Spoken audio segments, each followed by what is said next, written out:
Some hunts leave you with nothing but claw marks across the soul and the kind of silence that no amount of whiskey ever fills.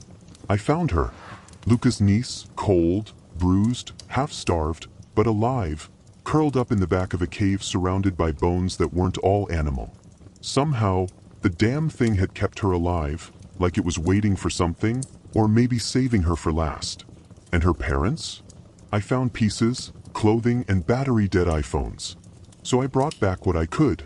Not just the girl, but justice, or whatever you call it when you lay an 8-foot monster wrapped in wire, and tarp across the back seat of a Pajero and drive it through a forest like it's a goddamn parade float for the damned.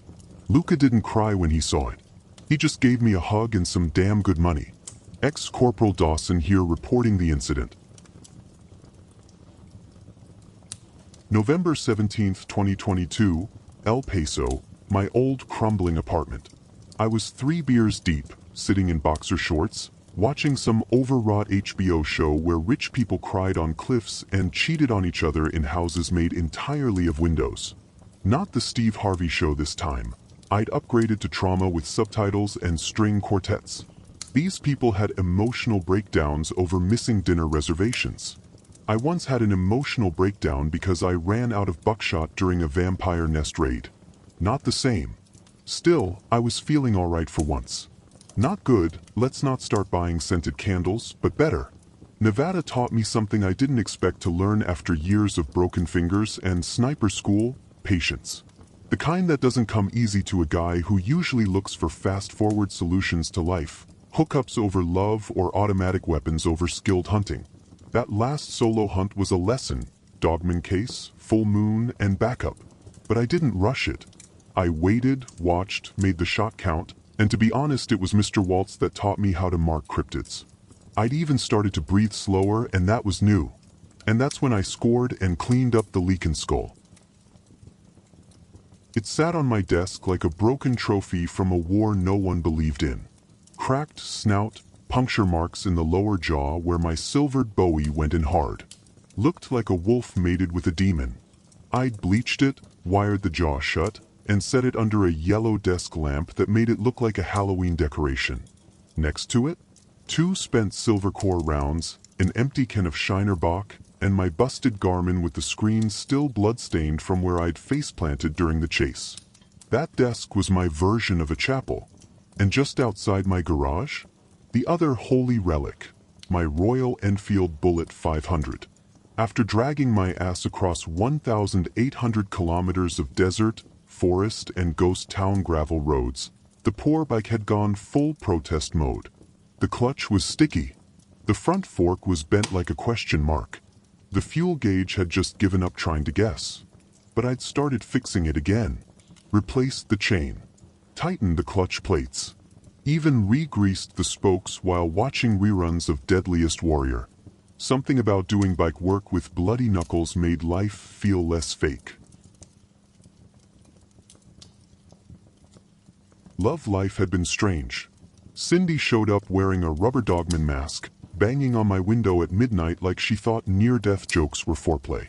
I almost shot her, half out of instinct, half out of reflex. She laughed when I yelled, so I dragged her inside by the wrist and kissed her mid-sentence. We didn't say much after that.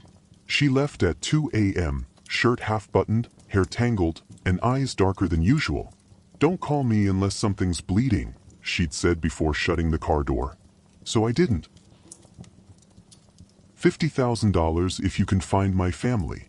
$100 if you find what took them. Or whatever remains of it. Please call me Luka Milinkovic. +3 8268 490 50 grand, that's not beer money. That's the kind of number people only throw around when they're either desperate or know exactly what kind of nightmare they're paying someone to walk into. But it wasn't the cash that got me. It was the phrasing. Whatever remains. I went inside, grabbed my burner, and dialed the number with my thumb. 2 rings, then 3. It rang thrice before a voice answered, thick Balkan accent, raspy like someone who'd smoked through wars and divorce. "Mr. Dawson? That's me, you Luca?" Yes, thank God. You got my letter. Is this a secure line?" Brother, it's a burner phone I bought at a gas station. You're good. He hesitated. I heard breathing and wind, and what might have been a distant dog barking. Then he spoke again. My name is Luka Milinkovic. My brother, his wife, and their daughter, they went hiking 2 weeks ago. November 3rd. Lovćen Mountains, Montenegro. It's a national park. People go there every year, and there are stories. Stories I see, I repeated, already pulling up a dusty mental folder labeled European werewolf shit. He exhaled, long, like he was holding something and he couldn't afford to carry anymore. My father called them Vukodlak, wolf devils. Not werewolves like in American movies. Older things, tricksters. They mimic voices, lead travelers off trails. I sat up straighter. My spine didn't like that. And the local cops? They found the car. But at the base of Devil's Trail. That's real subtle naming. I told them something took my family. They laughed. Then one of their own disappeared last weekend. So now they don't laugh, I said. Now they don't talk at all, he replied. I rubbed my face, felt the weight in my chest settle like a sandbag. 50 grand for a missing family. 100 if I brought back the thing that did it. You don't throw money like that at a hunter unless you're already half resigned to the outcome. All right, Luka. I'll take it. But just so you know, 50 grand doesn't even cover the trauma therapy. There's more if you need it, he said quickly. Just if there's nothing left of them, I need to know what did it. Please. You ever try fixing your life and a motorcycle at the same time? Don't even try. Just pick one. Preferably the one that doesn't leak oil. The Royal Enfield Bullet 500 had been parked under a tarp for 2 weeks. Last time I took her out was a different kind of adventure that almost made my jawline sharp as a diamond. Still, I loved her. She'd hauled my sorry ass through 1,800 kilometers of my solo hunt. She just sputtered, rattled, and got me where I needed to be. But I wasn't taking her to the Balkans. Especially when it's 10,000 plus kilometers to the next destination. Edgar didn't leave me any message this time. Said he was busy in Thailand for a ritual cleansing with a retired succubus-turned-massage therapist. I didn't ask. Back inside, I started my favorite ritual, loading rounds and pretending I had money. You ever sit in a garage with a bourbon buzz, an old metal vise, and a bunch of silver you melted down from antique spoons? That's either desperation or monster hunting excellence. Maybe both. My arsenal for this hunt had to be specific. The guy on the phone said Vukodlak, wolf devils. Eastern European cryptids. Smart ones. So I didn't want just the usual hollow points and prayers. I laid everything out like a surgeon. 1 table. 1 cracked laptop playing Credence. 3 weapons. FN Scar 17s. For when range matters and you need stopping power without waking up half a forest. Remington 870 pump action, trustworthy as a southern grandmother, loaded with my own custom shells. Savage 110 BA chambered in .338 Lapua Magnum, for when you don't want to walk to the target. Just erase it. Then came the rounds. Silver scatter. 12 gauge, hand-loaded with powdered silver and ceramic flechettes. I call this the silver blender, I said out loud to nobody. Used it once on a vampire once and felt more safer. .308 Whisperfangs. Low-velocity subsonics for the scar. Silver core, heavy lead base, dipped in garlic oil because why not? Life is safe when you take precautions. .338 Silverjack. These rounds don't punch, they detonate. Tungsten heart with silver wrap, precision lathed. I made 3. Only 3. Each one cost more than a motel room with working plumbing. These are for long-distance love letters. The last were experimental, phoenix teeth. Flechettes in gel, microcharged primer that ruptures on bone. Can load it in a shotgun or 7.62 with an adapter. I hadn't tested it yet. Could backfire. Might blow my own damn shoulder off, but go out doing what you love. I labeled each box with Sharpie. Not today Satan, big bad wolf killer, backup for backup, and pray first. I looked at the clock. It was midnight. Thought about calling Cindy and thought about it hard. She hadn't texted since, and crazy as it sounds, she almost got shot pranking me with a rubber dogman mask and then ended up in my bed wearing one of my old shirts and regret. She'd screamed in her sleep that night. Something about a face, a scream, blood under fingernails. It wasn't just the past, she still felt it. "Maybe you're not the thing I'm scared of, Dawson," she told me that morning. "Maybe it's what you bring with you." I stared at the half-charged burner phone. Didn't call. I couldn't promise her safety. Not when I barely had enough left to shield myself. I texted Edgar, "You ever fight a Vukodlak?" A minute later, he sent back a photo. Shirtless. Smoking. Sitting next to a Thai woman with more tattoos than facial expressions. "Tell it to kiss your ass and die tired. Miss you, you bastard. Don't die before I do." I rolled my eyes, but I smiled. That's as close to "I love you" as he ever got. Packing was easy. I knew what to take. 2 boxes of every round I had. My K-bar with the bone handle. Silver rosary from that cursed convent job near Abilene. 1 medkit. 1 flask. 1 photo of my mom and dad holding baby me like I was either a miracle or a warning. I walked out to the garage and looked at the Enfield. She'd been good to me, but she wasn't ready for Montenegro. So I wrote a sticky note, "Don't sell her. She's got another run left." Stuck it to the headlight. Mom waited on the porch in curlers and a housecoat, holding a Tupperware box of fried okra and leftover biryani. "You better come back with all your parts this time, baby," she said. "And text me if you see a nice girl with hips." I hugged her tight. "Take a picture," she said. "I hate pictures." "Do it anyway." And so I did. She waved me off like I was leaving for war again. Maybe I was. And I am pretty sure that she doesn't have any clue about the kind of work that deal with. Then I reached El Paso Airport. I didn't try to smuggle silver bullets in my carry-on. What do I look like, suicidal? I packed everything right. Ammo went into a TSA-approved hard case, phone-lined, locked, labeled. 11 pounds of silver-loaded hope and paranoia, declared at the counter like a good little citizen. "What's this for, sir?" the check-in lady asked, squinting at the forms. "Hunting trip." "In Montenegro?" "Yup, for wolves." She blinked. Didn't ask any more questions. My weapons? Left those behind. No way customs was gonna let me waltz into Eastern Europe with the guns unless I had a diplomat badge or a death wish. Lucas said he had connections. Old hunters, antique gear. Maybe even some crossbows in a shack somewhere. I'd figure it out when I landed. The flight was 14 hours of turbulence, microwave chicken, and 3 reruns of Fast X.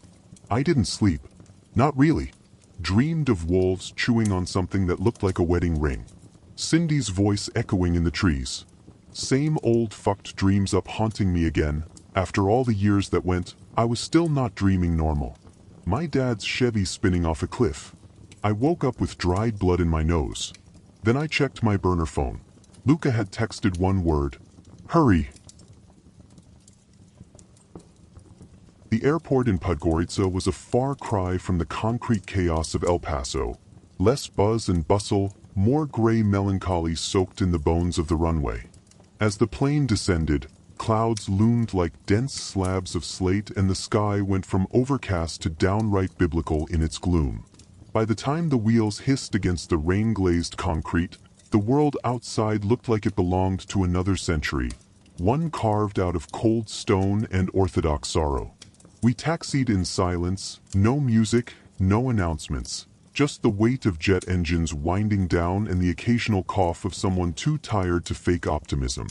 Once inside, I grabbed a stale cheese pastry from a grim little kiosk run by a woman in her 50s.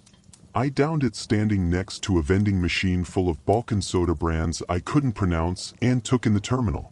It was small, but clean, with wood-paneled walls and posters of mountain ranges dotted with lonely Orthodox churches. I just finished the last bite of what might have been a dead squirrel in pastry form when I saw the sign. Hunter, all caps, bold marker on a piece of cardboard held chest-high by a man who didn't look like he was used to waiting for anyone. Luka Milinkovic stood there wearing a long, rain-darkened wool coat and a stare that had been seasoned by loss. He was older than I expected, gray in the beard, lines creased deep into his forehead like tree barks. His posture was military, his eyes sharp, and when I got close enough, I could smell the residue of Slivovitz and fatigue on his breath. He looked me over, eyes moving from my duffel bag to my rifle case to the scuffed boots I hadn't changed since New Mexico. "You're shorter than I imagined," he said in accented English, dry as dust. "And you look exactly like someone who's had sleep torn out of him by grief," I replied. A twitch of his mouth. Not a smile, but maybe the memory of one. He led me to a Mercedes W124 wagon, black, well-kept, but aged, the kind of vehicle someone in Eastern Europe might inherit from a father who once drove government officials through fog and checkpoints. The thing purred when he turned the key, smooth and serious, and as we pulled out of the airport, I realized how drastically the temperature had dropped. In El Paso, it had been 68 and dry. Here, the cold came up even through the soles of your feet. The rain picked up as we climbed out of the valley, winding along tight curves where the roads hugged the shoulders of pine-covered mountains. Guardrails were optional. So was sanity. Luka drove fast but careful, and I got the sense this wasn't his first drive into something uncertain. Roadside shrines flashed by, little stone boxes with glass windows, housing candles, plastic flowers, and tiny statues of saints whose names I'd forgotten since Catholic school. The forest pressed in thick and dark, the kind that looked like they hadn't been logged since long. "You get a lot of Americans out here?" I asked, trying to keep my voice steady despite the curve we just took on 2 tires. He shook his head. "Only the kind who are looking for something they can't explain to their families." We passed a rusted road sign marked Njigusi, 5 kilometers, and something in Luka seemed to loosen, like we were entering a zone where memories still walked freely, unshackled by time.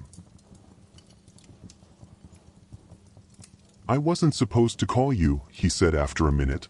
"I was supposed to wait. There were channels. Government channels. But one of our old family friends, he was with Interpol before he retired. He gave me your name. Said if the stories were true, you were the one who came back alive. I come back with less hair and more trauma, but yeah, I come back." Luka gave a nod like that was enough. He opened up more as the kilometers passed, even though you could tell he wasn't used to it. He wasn't a talker by nature, more of a slow simmer type, but grief cracks even the best poker faces. He told me about his brother, Marco, a businessman who ran import-export contracts through the Adriatic. Family money, Luka called it, though he said it like it was something that weighed more than it spent. Their family had once held land, connections, even political pull in the old Yugoslav days. Ministers had dined in their home. Then came the wars, the splintering, the new flags and old grudges. "We kept the house," he said, "but not the power." Marco had married a teacher named Jasna. Their daughter, Nika, was 9, smart, sharp, obsessed with wolves in storybooks. The hiking trip was supposed to be a birthday surprise. A night under the stars in Lovćen National Park. Marshmallows, firelight, fairy tales in the dark. Everything to make a kid spark in her special day. "They never came back," Luka said. I didn't say anything. "What do you say?" Luka's hands gripped the wheel a little harder. "There are people who believe the Vukodlak are old legends. Stories told to scare children. But my grandfather saw one, back in 1944. Said it ripped a partisan's head off and walked into the snow with it like a trophy." "And you?" I asked. He glanced at me, then back to the road. "I believe in what steals the voice of a child and leaves no footprints." I didn't respond, but the weight in my chest shifted slightly. I'd heard things like that before. Eventually, we reached Njigusi, a half-abandoned village with stone houses slumped against each other like survivors of an old siege. Chickens scratched at frost. A lone shepherd moved his flock across the road with a stick and a mutt. A man leaned out of a butcher stall and squinted at my gear but said nothing. Everyone here seemed to know why I'd come. They just didn't want it spoken aloud. Luca's home sat at the end of a short gravel path, framed by fir trees and the shape of a mountain that seemed to watch the house like a judge. Smoke rose from the chimney, and the smell of pepper stew seeped through the walls like a welcome. He parked, turned off the ignition, and sat there for a moment. "If you need to leave," he said finally, "I won't blame you." I looked out at the forest, dark and breathing behind the house. November 20th, 2022, Njagusi Village, Montenegro. The cold that settled over the valley that morning was the kind that made you reach for thicker gloves. Fog was low, and the air had this weight to it, like the mountain was trying to tell me something with its silence. Maybe a warning. Or better, an invitation. Luca met me behind the house at dawn. He didn't say good morning. He simply handed me a warm tin cup of bitter mountain coffee and gestured to the stone shed. Inside, the tools of violence and desperation were neatly arranged, and not just guns. This was a memory vault of Balkan warfare. AK variants with wooden stocks worn smooth by older hands, a scoped Zastava M76 that still had a frayed leather sling, a pair of rusted CZ pistols, and a crate marked in Cyrillic that looked suspiciously like it once belonged to a Yugoslav army checkpoint. Tucked beside them, to my satisfaction, was a weather-beaten Spaz 12 shotgun and an old but faithful Pigum with a drum mag that looked like it had been fed nothing but hatred and brake fluid. Luca pointed. "These are yours. Dogs are ready. Men arrive soon." I nodded, already thinking about which of my custom rounds would fit. I laid out the Silvercore .308s, the Hellfang incendiary slugs I'd made back in Texas, and a newer line I'd started calling Whisper Teeth, rounds designed to burst and scatter silver filaments upon impact, ideal for deep muscle tear against anything that healed too fast for reason. When the three men arrived, they didn't look like mercs. They looked like nightclub bouncers who had bulky muscles and fat tissues that would make them perfect snack for a werewolf. Thick necks, quiet eyes, the kind of men who didn't check watches because they knew time by instinct. One of them, Nikola, picked up a whisper tooth round and rolled it between his thumb and finger. "What's this for?" he asked in that thick Slavic English. "For things that walk on two legs, howl at the moon, and tear through Kevlar like tissue paper," I said. He grunted. "You don't have something that shreds?" I pointed at the PKM. "That shreds." He smiled, finally.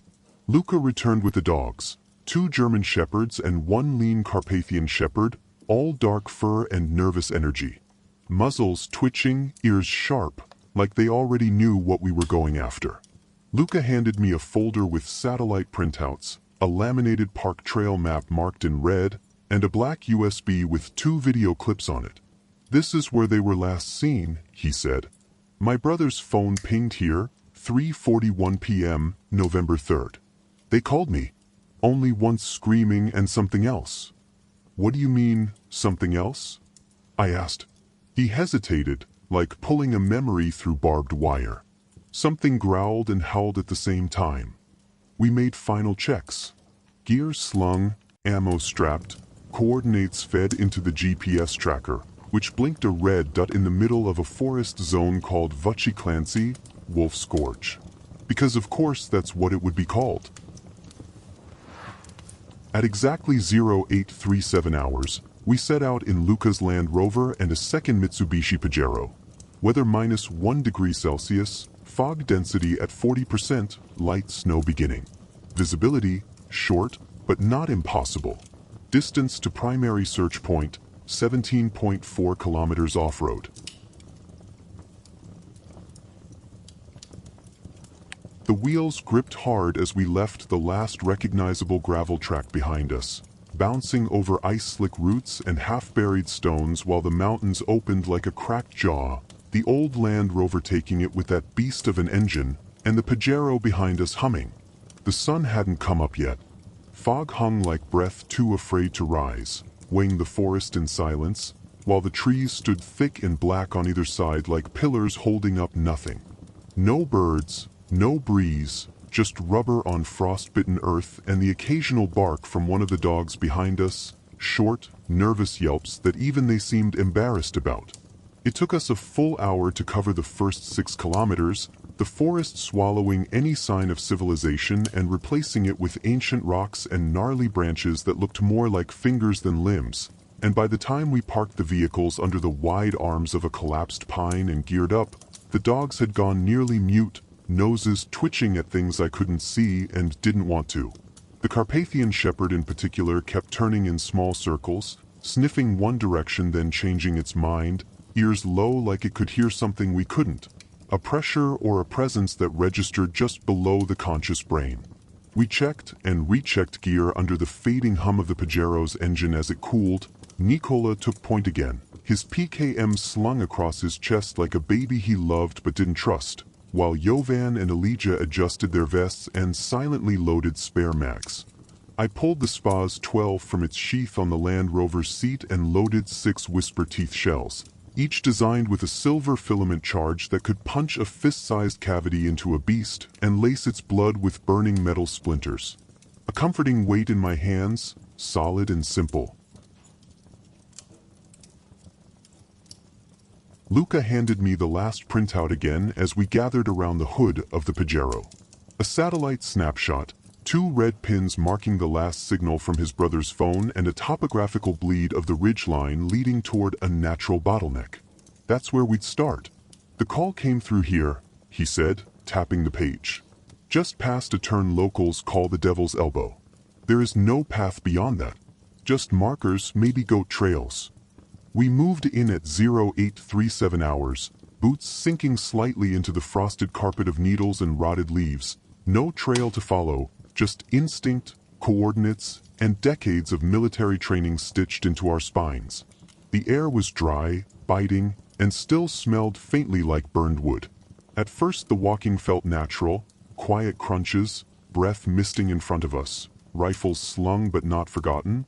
But after the 2nd kilometer, the forest started to feel wrong in that subtle, cumulative way that creeps into your mind like water into a crack in the windshield. Somewhere around the 3rd kilometer, the first of the dogs stopped and wouldn't move. Just sat, tail tucked, ears back, body rigid with fear or confusion. Luca tried coaxing it with a low whistle and a piece of dried meat, but the animal wouldn't budge. He tied it to a birch tree and pressed a kiss to its snout before moving on.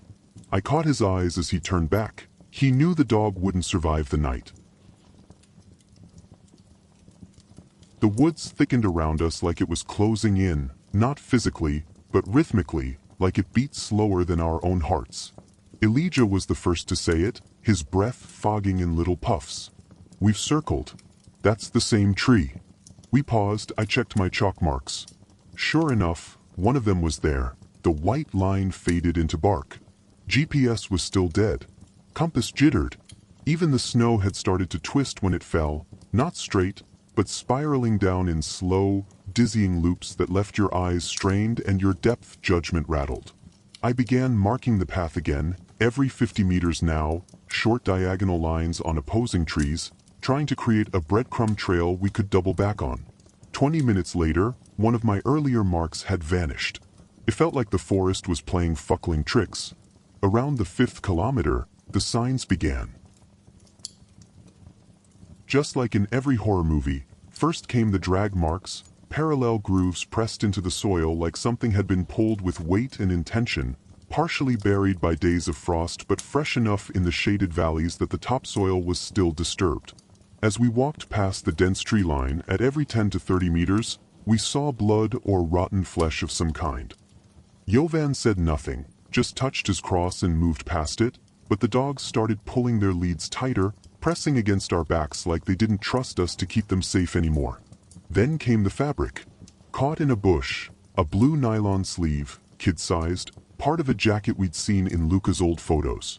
Inside the cuff was a single shoelace, bright purple, still knotted.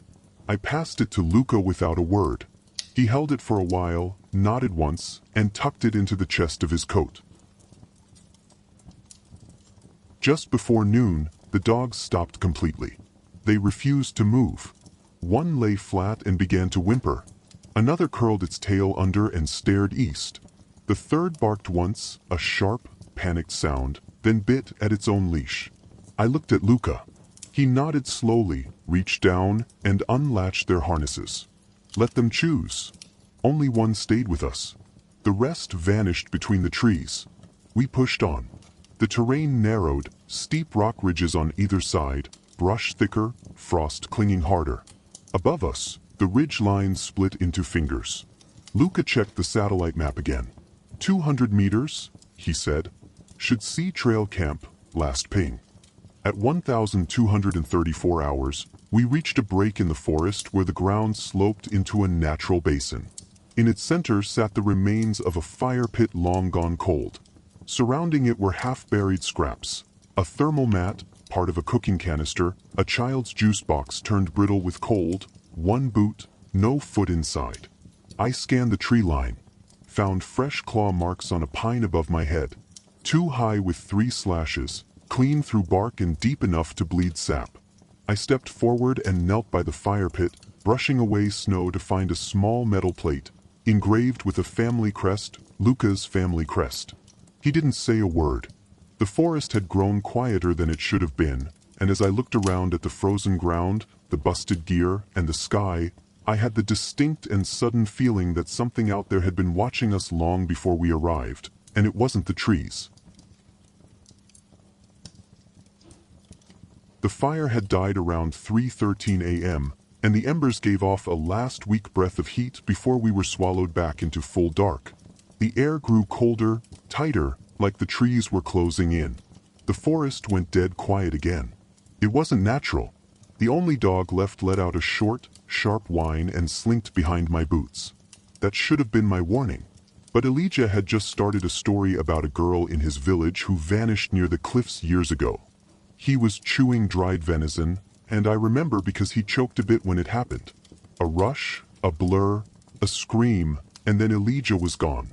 No time for orders, for questions, for even raising my weapon. I jumped up, gun raised, eyes sweeping the black around us. Motion detector picked up nothing, and the thermal scope?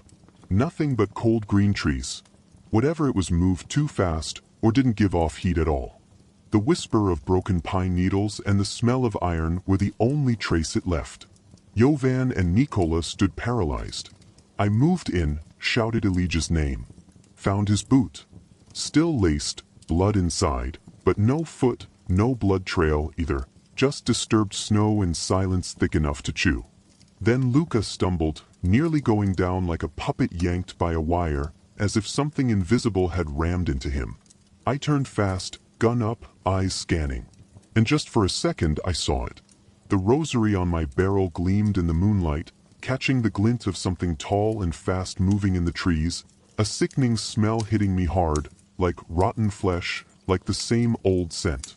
That fraction of second when you feel the trigger will bring the bigger bounty, the thing vanished. After what felt like hours of circling the camp, checking sensors and trying to comfort the remaining dog, I made the call.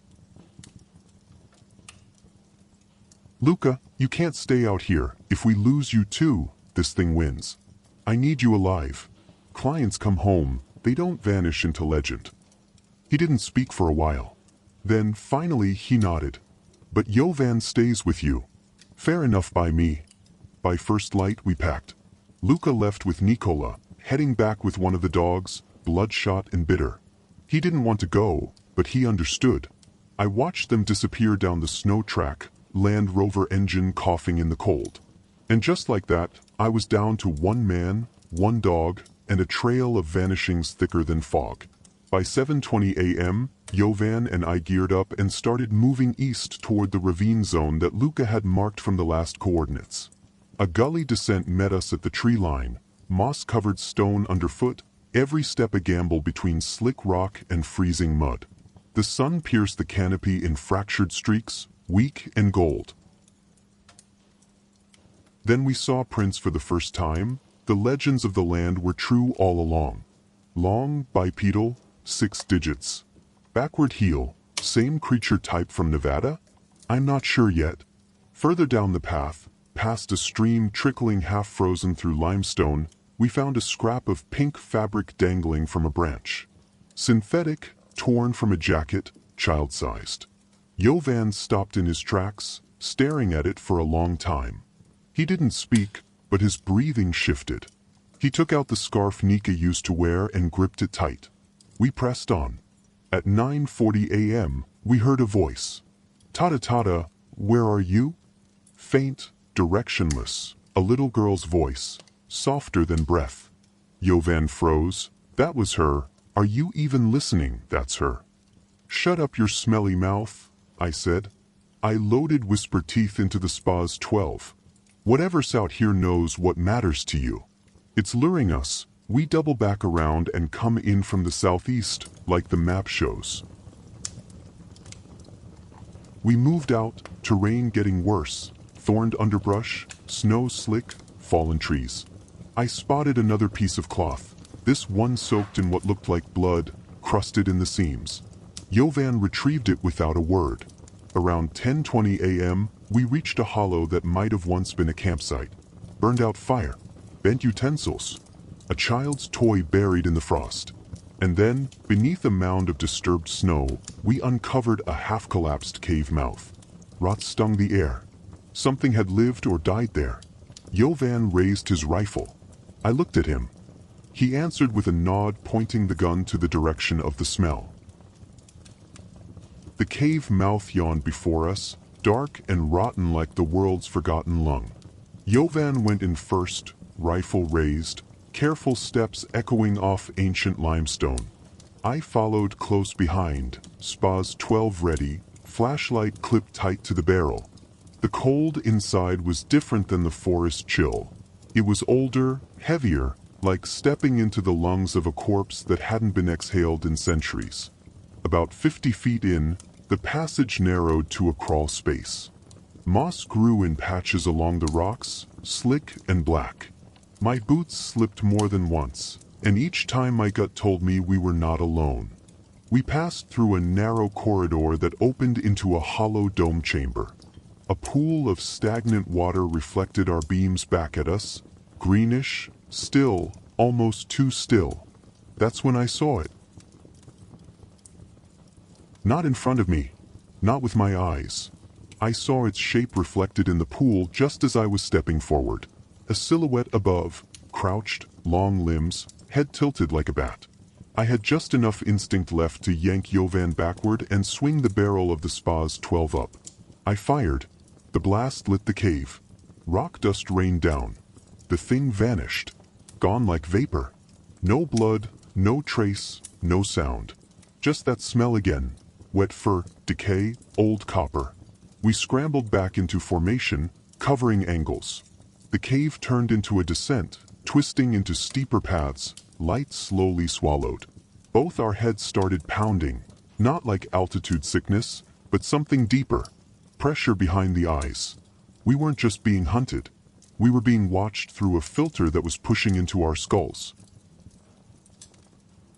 You know when you're on a hunt, your nerves has to be on edge and you cannot make any mistake, but this weird forest was giving literal headaches.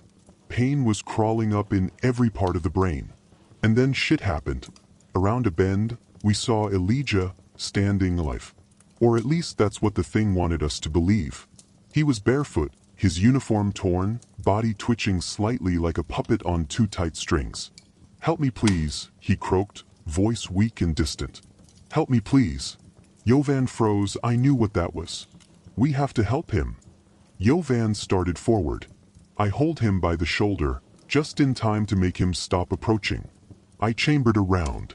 Whisper teeth. Look at his feet. Elijah's toes weren't touching the ground. Then he jerked his head, unnaturally fast, and grinned. We fired together. The impact sent the form sprawling backward, but there was no scream, just a short howl, high-pitched and brief. "Tata please, I'm scared." The same little girl's voice, echoing down the rock corridors. I reloaded with shaking fingers. The flashlight flickered. We were deeper than I wanted to be, and the thing had learned our scent, our habits. It was baiting us with memories and ghosts. Jovan looked at me, sweat pouring down his face despite the chill. "What the hell is this thing?" "I don't know," I whispered. But it's been here a long time. The cave wasn't just a hole in the mountain, it was a graveyard dressed in shadows. The deeper we went, the more it felt like the walls themselves wanted us out, or maybe in forever. The air got heavier, tainted with rot and some kind of bitterness that wasn't just smell, it stung the skin. We found the first bones in a hollow carved into the limestone. Humans, animals, or maybe both, I couldn't get a closer look to find out exactly. Jovan didn't speak much, but he whispered a prayer in Serbian. I didn't interrupt. The flashlight beam caught something moving again. We both shot. Modified silver slug rounds roared. Jovan's Heckler and Coke G36C spat brass into the air. Muzzle flash echoed like lightning off stone.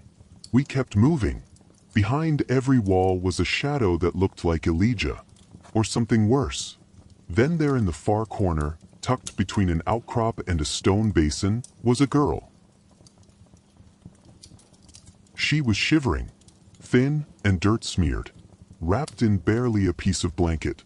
Hair tangled, and she looked at us, and immediately flinched, trying to crawl backward. Animal. Jovan raised his rifle.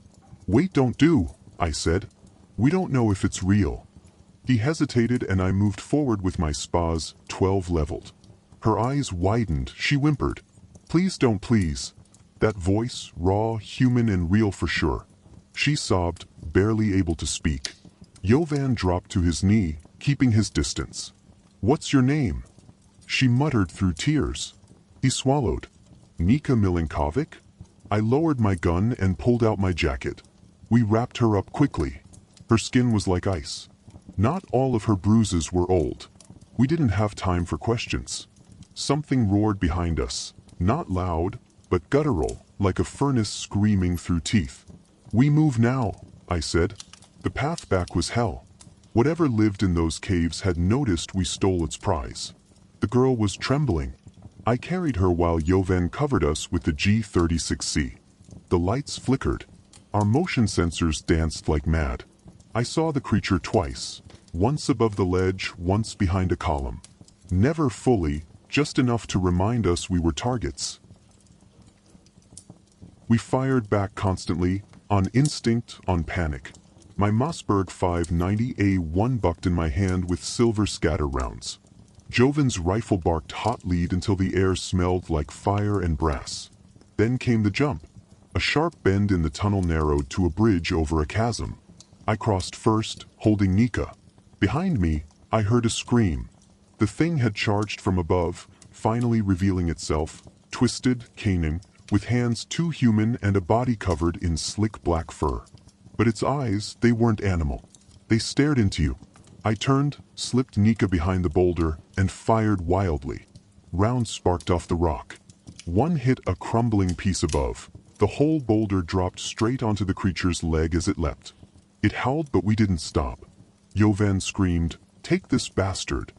He emptied the G36C into the thing's chest, point blank. Then, when the bolt locked back, he pulled his secondary, a Glock 17, and kept firing. Muzzle flash strobed the cave in white and orange. Shells rained, and he fucking walked into it like a man possessed. I saw it clearly now. For one moment, they looked into each other's eyes, hunter and monster. Jovan shouted and kept shooting. I backed Nika away, shielding her, and reloaded the Mossberg with trembling hands. I fired again from distance, silver spread lighting the beast up. It didn't scream like before, but it cracked, like something old and hollow being broken open. And there is no heroic ending for a monster because it then fell. Smoldering, bleeding dark. We didn't stay to admire the corpse.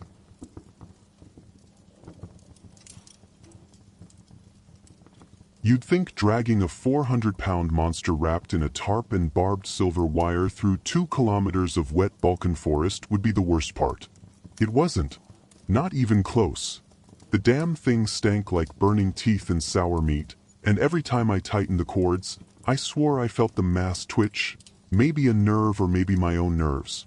The sun had just started cracking the frost-heavy treetops, birds calling out like they had no idea we just lit up a demon underground. Nika was curled under my jacket in the back seat, sleeping through it all like her mind was in some other world. A safer one, I hoped. Jovan helped hoist the body into the rear of Luca's old Pajero, tarp soaked with blood and wire biting through the cloth like it wanted to escape. It was done. The war felt over. The beast was dead, the child rescued, and we had the body to prove it. I could already feel the bounty in my account and maybe a warm bed with Cindy again. But instinct doesn't celebrate. Half an hour into the drive, I felt it, like someone breathing on the back of my neck. Jovan, beside me, was scratching at his arm absently. He hadn't said much since the fight. Maybe he was in shock, or maybe something else had gotten under his skin. "Pull over," I said. Jovan glanced at me. "Here, are you sure? You need a piss break?" I asked, but I wasn't smiling. We were deep in the woods, moon still hanging above like it forgot to clock out. The engine clicked as it cooled. I stepped out with the CZ Bren 2MS in my hands, one of the new guns Luca had tossed my way before the hunt. It had a punch, but more importantly, I trusted it. As I circled back toward the passenger side, Jovan got out too. "What's wrong?" he asked. My gut answered before my mouth did. I raised the rifle. He blinked at me. "Dawson, what the fuck, man?" 6 shots, chest, stomach and head. His body jerked like a broken puppet, and then it started to move, and to put it more appropriately, his body convulsed. His limbs snapped outward, cracking like tree limbs in a blizzard. His eyes went glassy and yellow, jaw unhinging. He screamed, not in pain, but in something deeper. His skin started to stretch, bones shifting beneath like worms in a sack. I screamed back.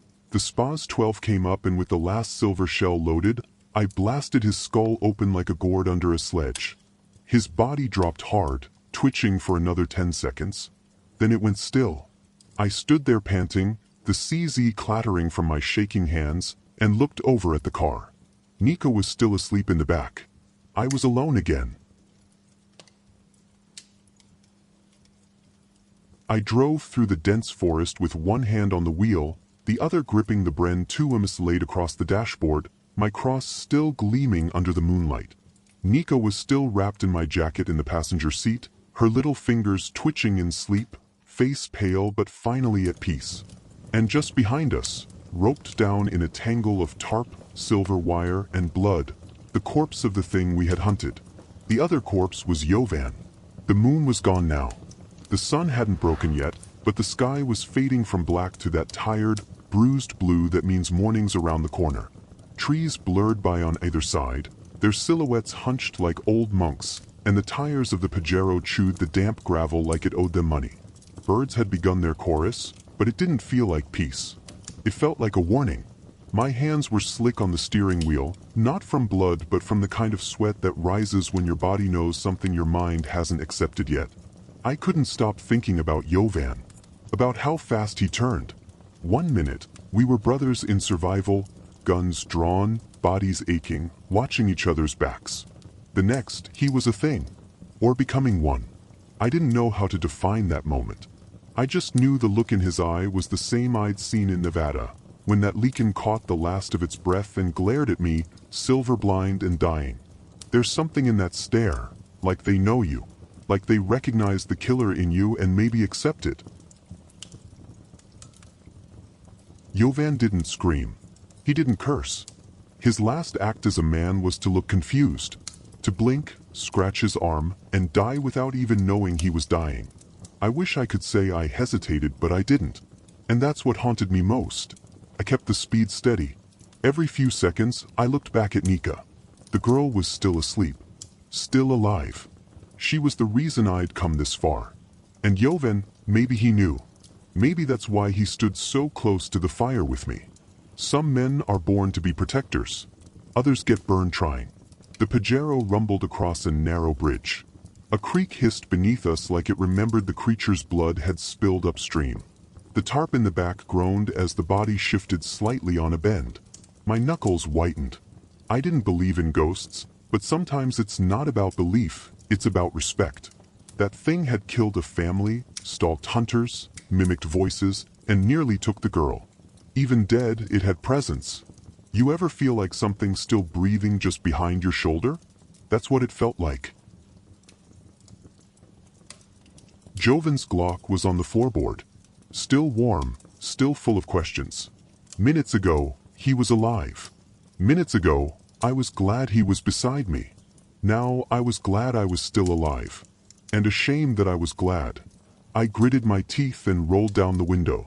Cold air slapped me across the face. It helped. Sometimes, nature knows what to do with pain. The trees opened up ahead, the road widening just enough to remind me that civilization wasn't far. Luca's place was maybe 5 kilometers out, nestled in the shoulder of a small valley, hidden like a secret. My thoughts raced faster than the car. I thought about Edgar. I thought about what he'd say. Don't let the ones you save turn you into the ones you kill. Too late for that. The Pajero growled up the hill. Nika stirred in the back. She whimpered once, but didn't wake. And finally, the house came into view. Stone walls, red roof, smoke curling from the chimney like an old habit. Luca was already standing in the yard, arms crossed, eyes wide. I saw him before he saw the tarp. I parked, engine rattling to a stop. I got out, stretched, tried to breathe. My ribs ached, my hands felt like they didn't belong to me. He walked up, his eyes scanned the vehicle, saw the girl. "Nika, my dear," he screamed. "She's alive, cold, shaken, but alive." He opened the door and reached in gently. The moment he held her, his knees buckled. He didn't fall, but he damn near did. Tears hit her hair like rain. "Thank you," he choked. I didn't say anything. He looked at me. "Where is Jovan?" "He changed," I said. "I saw it before it happened." Luca's face crumbled, then steeled. "Sometimes instinct keeps you alive," I said. "Sometimes it helps you stop a second war before it starts." He nodded. "You were right to call it. Better one dead than 3. He offered condolences, gave me a solid hug and then money.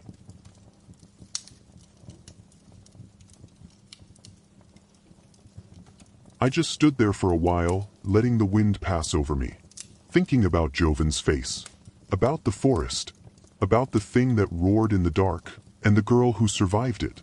We call it instinct. Some call it paranoia. But when you've faced cryptids that bleed like people and scream like devils, you learn to trust the parts of yourself that flinch before the beast arrives. Sometimes those instincts save your life.